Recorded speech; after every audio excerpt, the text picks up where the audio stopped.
hivi utembelee magari si ya kawaida anafanya, hakuna la kumzuia. Akiamua leo wewe uende mbinguni, hakuna wa kumzuia. Na akiamua adui zako wote waokolewe, hakuna wa kumzuia. Yeye ni Mungu katika yote na anaweza yote. Kwa sababu hiyo jiachie mbele zake, anayeweza yote, asiyeshindwa. Mwamini yeye tu, yeye anaweza kusaidia, anaweza kuvusha. Na tena mwamini yeye. Kwa nini mwamini? Sifa ya kwanza, Mungu si mtu hata aseme uongo. Sifa ya pili, yeye ni mwaminifu, aliyeahidi atafanya. Anaweza kufanya yote aliyoahidi juu yako, anaweza kufanya yote aliyosema juu yako. Unachotakiwa mwamini yeye, mtumainie yeye. Biblia inasema katika njia zako mkiri yeye, naye atanyosha mapito yako. Usitegemee, do not rely on your understanding. Hiyo akili yako ilikuferisha shule, ili akili yako inakutesa kwenye ndoa, eti unaitegemea.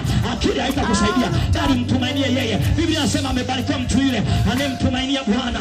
Atakuwa kama mtu aliyepandwa kando ya maji, hueneza mizizi yake katika mito. Hataona hofu wakati wa hali uchapo, bali atazaa matunda hata wakati wa uchache wa mvua. Naongea na watu wanaomtumainia Bwana kwa habari ya hatima njema, kwa habari ya watoto wazuri, kwa habari ya ndoa njema, kwa habari ya mume mwema. Na Biblia inasema wamngojea Bwana watapata nguvu mpya. Heri kumtumainia Bwana kuliko kuwatumainia wakuu. Heri kumtumainia Bwana kuliko kuwatumainia wanadamu. Ongeza tuma lako kwa Bwana, ongeza tuma lako kwa yeye aliyekuumba. Anajua kuzaliwa kwako, anajua kuingia kwako, anajua kutoka kwako. Roho Mtakatifu anaongea na mtu mahali hapa. Umewategemea watu wamekuleta down, umewategemea hata wapendwa wamekusema sana. Rudi moyo wako mbele za Bwana, yeye atakuletea watu sahihi, atakutengeneza mazingira sahihi, atakupa vitu sahihi. Rudi kwake kwa moyo wako wote. After all, amelaniwa anayemtegemea mwanadamu. Mimi hiyo laana nimeikataa. Nimeamua kumtegemea Baba mbinguni, nimeamua kumwamini Baba mbinguni. Asipofanya, yeye ni Bwana kwangu. Asipotenda, yeye ni Bwana kwangu. Nasema mtumainie yeye. Heri kumtumainia Bwana kuliko kuwatumainia wanadamu. Ufufuo na uzima, majeshi ya Bwana, mtumainie Bwana. Naona ananyosha mapito yako ya ndoa, mapito yako ya uchumi.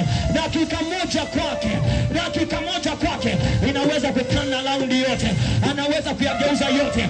Msiba uliokuwa wanalia uligeuzwa kuwa machezo na ushuhuda.